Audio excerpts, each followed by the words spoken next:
Janet Forrest. Welcome to the Shelves of Yore.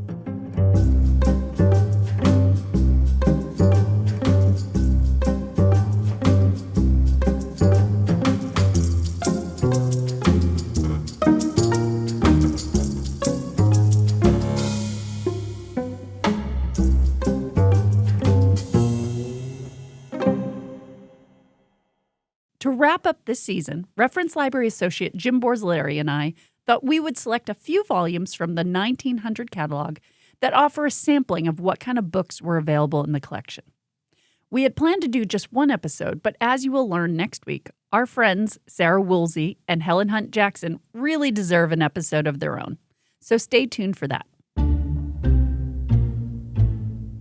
In this episode, we'll peruse a 19th century beach read by Edward Bellamy. It's set on Nantucket, and you may or may not want to add it to your summer reading list. But first, we flipped through a book that documented the California gold rush in real time and was one of nearly 1,000 books included in Frederick Sanford's personal library, which was gifted to the Atheneum after his death. The Annals of San Francisco, published in 1855, was written by Frank Soule, John H. Guion, and James Nisbet. But before we crack open the book, let's have Jim remind us who Frederick Sanford was. Frederick Sanford was a very generous contributor to the Atheneum. He eventually ended up as president of the Pacific Bank after making a significant amount of his fortune out in California during the gold rush. And if you look at it on our YouTube site, I think we've got a fairly long presentation on Sanford himself. So I'm just going to kind of summarize it here. He was essentially self-educated like a lot of native Nantucketers. He had a few years of schooling before he went off on his first whaling voyage, but he turned out to be a very, very prolific reader and writer. And he began collecting books almost as a teenager and just kept on collecting them over the rest of his life. So when he did pass away, he bequeathed to the Atheneum, besides a fairly sizable cash donation, it was about a third of his estate. He also donated artwork that he had collected, and more importantly, his personal library, which was almost 1,000 volumes of books that he had amassed over his lifetime. And one of them was Annals of California. This is the history of the gold rush. And it's interesting because it was written almost as the gold rush itself was winding down in 1855. Sanford was there from about 1850 to about 1854. So for him, this was almost a documentary of his lifetime out there. But what's interesting about the book is it's beautifully put together. It's tooled leather, it's got gilt edging on it, and it's just filled with illustrations. So it's a very, very, even at the time, a very expensive work. And I was able to place my hands on it. And I think if you came to the library and asked nicely, you could place your hands on it, but it's hefty, like even to lift the front cover up and drop it. And the pages, when you look at it, if it's standing on its side and you're looking at the pages, it's beautifully gilded. It's really quite a work of art. Oh, it absolutely is. And, this was sold as a very high-end edition. This was not something you were just going to take to the beach and read, that's for sure. And yeah, it is extremely heavy. It's quite the doorstop. And it's also long. It's almost 1,000 pages. And also what's interesting about it is this was back before, this is, again, 1855. That's before they switched to paper made from wood pulp, which is what we have today. And the problem with wood pulp is it's cheap, it's easy to use. The downside is they use so much acid to bleach the paper to get, to break down the wood fibers, that the paper literally eats itself after a few decades. And that's why sometimes if you find a newspaper that's all of a year old, it's all kind of yellow and brittle. But because this is the older paper made from rag, it's almost like looking at a document that was printed just a few years ago. It's got some foxing on it, but that's about it. Otherwise, it's almost looks the way it did when it was first published. And it's telling about the collection that Frederick Sanford donated to the library, because we know, and I'm sure people listening have been turned away, showing up with a box of books being like, hey, do you want our books? It becomes cumbersome. We don't always take the books, but this was quite different. This was truly a personal library. So talk a little bit about what that means. Well, this was books that he considered important during his lifetime. And again, even though he was self-educated, he read widely, especially for someone who was essentially a merchant most of his life. He would read Shakespeare, he would read history, politics. Those were of particular interest to him. He also read other works of fiction. He collected encyclopedias. So this is, a really nice curated collection. And even though we didn't actually receive it until 1898, it actually filled in a few gaps. Just a quick recap. The Atheneum printed a catalog in 1841, which we talked about in episodes 1 through 4 of this season. Then, tragically, in 1846, there was a catastrophic fire that destroyed the original Atheneum building and most of its collection. By some miracle, the printed catalog itself was saved, so we know what we lost in the fire. So when we look at the 1841 catalog and we turn around and say, well, do we have a copy now? And it's like, yeah, but it's in the Sanford collection, which means we only acquired it 50 plus years after the fire itself. If he were alive today, what kind of books would he be reading? Yeah, that's an interesting question. I think it would be a lot of the books that we have. I think he would still be reading Shakespeare. He would still be reading some of the great histories. Where I think you'd see a difference, though, is that during his lifetime, there were no business books per se. By that, I mean biographies of either successful business persons or of successful companies or successful industries. So I think you'd see a few more of those. But again, then the question becomes, well, how many of those would he have saved? He might save the ones that were most influential to him, and he might have, like everybody else, tried to give them to the library in a cardboard box, and we probably turned them away because they were somewhat ephemeral. The other thing I think he would probably collect today would be perhaps videos of the great plays, perhaps music. Obviously, there was no way for him to donate music, but there might be some of his personal favorites in that. So there may be some, if it was today, there might be some DVDs and CDs, but it does raise the question of if someone were to make a donation like that, let's say 10 or 20 years from now, when everything is streaming, would they be donating the rights to watch it? Because there wouldn't necessarily be a physical object unless someone said, I'm going to make a really beautiful and complete and special edition of this movie or of this play and put it in a really nice equivalent to what we saw with Annals of California, so that the object itself is as much a work of art as well as whatever it is it contains. Which goes back to what we've been talking about all along. What's ephemeral and what's valuable, what lasts and what's not worth keeping. If someone showed up on the doorstep of the Atheneum and said, hey, here's a donation, we were like, wow, fantastic, that's going in the vault, what would it be? It could be a manuscript from someone on the island who is important to its history. That might be one thing, something that we didn't know about. Let's say if hypothetically a journal from Mariah Mitchell that somehow survived outside the family were to pop up, that would be definitely worth it. It could be a photo album of the island and the island history, perhaps a period that's not really covered, or individuals that perhaps are normally not documented. So it opens up a window into a part of the island's life that we didn't have. And it doesn't have to be something great or important. I would love to see, if someone had photographs of bands that played at the Chicken Box, or bands that played in some of the clubs that are now long gone in the 60s, the 70s, the 80s. That would be something we just don't have. While you furiously dig through your basement for those bootleg recordings of the Dave Matthews Band when they played at the Muse in the early 90s, let Jim and I tell you about a mostly forgotten novel that was set on Nantucket in the late 1870s as the tourism industry was just starting to gain traction. Tell us about this little novel from the 1800s that we thought was so interesting. 6 to 1. It was written in 1878 by a man named Edward Bellamy. And if that name rings a bell, it's probably because of something he would write later, and that's called Looking Backward. This was a sort of depiction of a utopian America 100 years in the future, which is unabashedly socialist. We had gone through great social upheaval, and we had come to a point where we had kind of created almost what we would think of as a worker's paradise. And I use that term advisedly because of some attempts in the 20th century didn't work out too well. Bellamy's was fairly benign. Everybody was well educated, they were healthy, they were happy, they were doing what they wanted to do.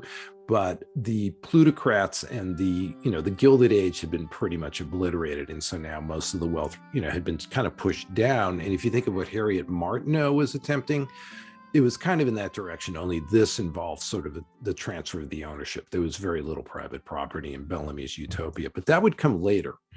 6-1 itself is probably of more interest to people on Nantucket than anywhere else. It was written in 1878. At that time, Bellamy himself he'd gone through a few career changes. He'd been born in 1850. He spent a few semesters at Union College in New York, and then he went off to Europe for a while. He did study to be a lawyer. His older brother was one, but somehow he ended up in journalism. In those days, journalism was just an incredibly stressful, high-pressure kind of job, similar to the way it is now. But the living conditions in New York City, which is where he was working, could only be described as horrific. I mean, the smog was bad. There was very little public, any kind of public work. So the health conditions were really pretty horrible. So it's no surprise that in 1875, he was diagnosed with tuberculosis. Now, it's possible that he visited Nantucket that summer with his brother. There does seem to be some indication. But what we do know for a fact is that to sort of treat his tuberculosis, at the time there was no medical cure, he went to Hawaii. And he spent about a year out there to recover. And when his health came back, he decided to leave journalism for something a little less stressful, and he decided to become a writer. And his first work was 6-1. How did he end up writing about Nantucket? Do we know about that? It is somewhat autobiographical because the lead character is a journalist named Edgerton. He is clearly in bad health, and a doctor says, you need to go someplace and take a cure. They never used the word tuberculosis because this is a fairly light book, and I don't think they wanted to raise that issue. But what he did was, and again, if he had visited Nantucket a few years earlier, it made sense. Instead of setting it in Hawaii, he set it on Nantucket. And so Edgerton comes up because he has a cousin who is here, and the doctor says, you need to go someplace for 6 months. You need to go someplace that is as out of the way and as backward and as slow as you can get. And he says, therefore, I recommend Nantucket. And at first, Edgerton, the character, is like, why would I want to go there? It's just, it's just this sand dune. There's nobody there, and it's completely out of the way. And the doctor's like, yes, that's the whole point. There are no railroads. There are no telegraphs. There's nothing to distract you. Just lots of sunshine and fresh air, and you will get better. Well, and speaking of journalism, we've kind of buried the lead. So explain what the title means. Yeah, this reflects a very real reality because as we've discussed in some of the other podcasts, the Nantucket economy had pretty much collapsed. And at this point, they'd gone from 10,000 at its peak down to about 4,000, maybe 3,500 people. And any young man that could left the island to get work somewhere else. So who were left behind? Older retired men, children, and women. And so there was this imbalance between, certainly within, the 18 to 24 demographic, we'll call it, between men and women. And so 6-1 refers to an alleged ratio that for every eligible man, there were probably 6 eligible, highly educated young women who had to sort of make do with what happened. So in the story, Edgerton's cousin says, oh, my cousin's coming. He's a handsome man. And she and 5 of her friends agree to share him. They make a pact and they say, we're going to share this man, but we're all going to do it together. So we're going to move as a group. No one gets to see him individually. No one gets to go out on a date with him. We're all going to go out on this collective date. And that's essentially what happens in the story of the book. Edgerton plus the other 6 women. What makes it kind of interesting is, just from our perspective, is, obviously this addresses the demographics on Nantucket. And it also really sort of calls out what was recognized as the plight of the young women. They're highly educated, they're relatively worldly, and they're stuck on this island because of family obligations or other reasons. And they're all fascinated with the outside world. They're fascinated with what's going on. And some of them just can't wait to get off. And they want to do nothing more than to leave as quickly as possible. Well, and the other thing that comes up in this book throws back to the episode we talked about from 1841 to 1900. What happened there is the island's starting to transition into tourism a little bit, and it does speak to the ambivalence that some of the islanders felt around the tourism. Can you talk about that? Oh, yeah, absolutely. There's one scene where one of the young women is just saying, oh, I hope we don't become just a resort community. And Edgerton and this is 1878, and Edgerton's saying, oh, I'm afraid it's already happening. And to some way, he's right, because if you think back to our discussion of, let's say, the attempt of the Surfside development, That was just a few years after this book is set. Already the signs are there. And I think one of the other young women complains about the fact that anyone who shows up sort of expects everybody who lives there to sort of be at their beck and call, that essentially they've now become the hired help.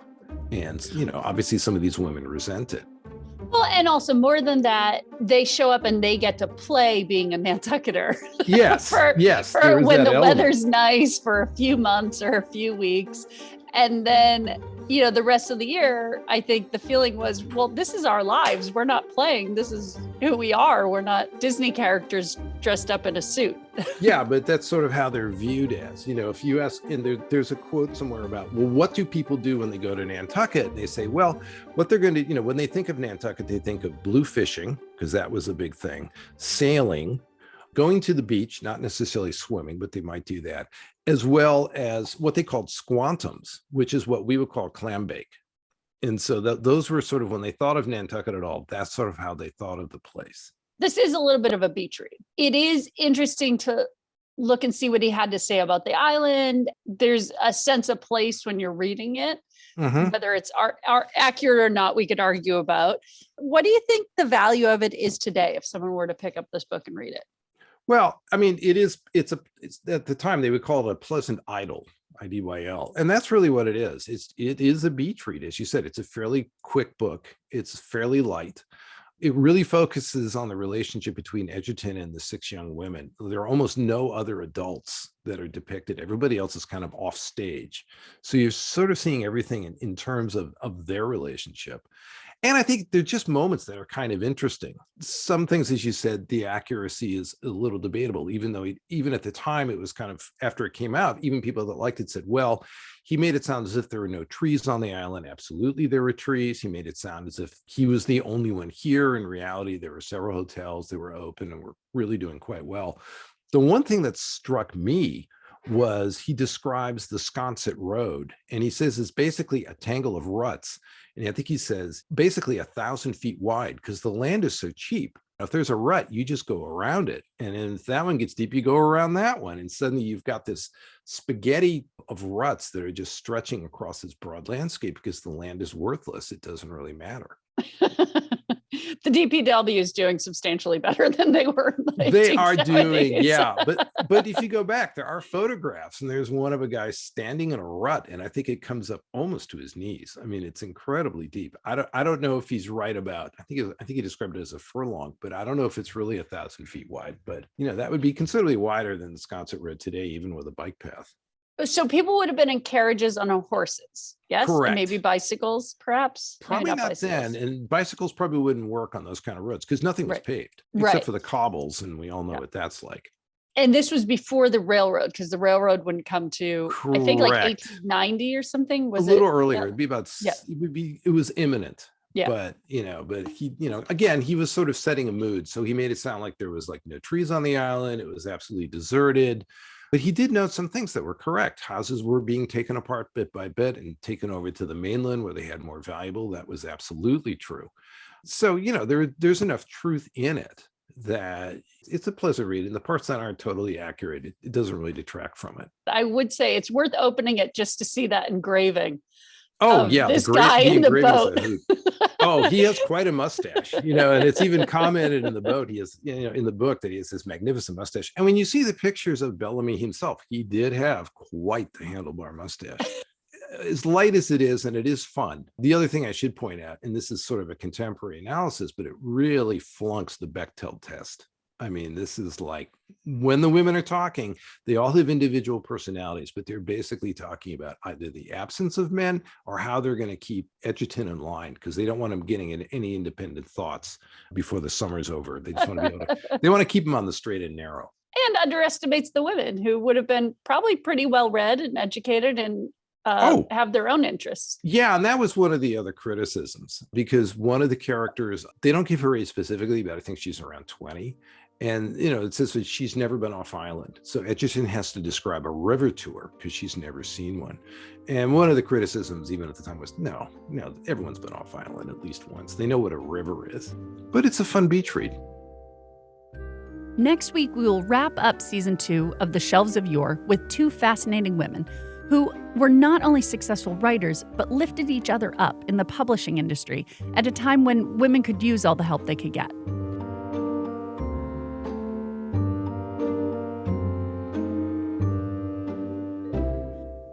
This has been a production of the Nantucket Atheneum. It was written, narrated, and edited by me, Janet Forrest. Special thanks to Jim Borzilleri for sharing his research, knowledge, and charming radio voice. Please check the show notes for resources and references for this episode. The Nantucket Atheneum is located at 1 India Street in Nantucket, Massachusetts. We would love for you to stop by. If you want to know more about the Atheneum's catalogs, you can visit Jim in the Great Hall. You can find us in the clouds at nantucketatheneum.org. Join us next time to take one more look at the Shelves of Yore.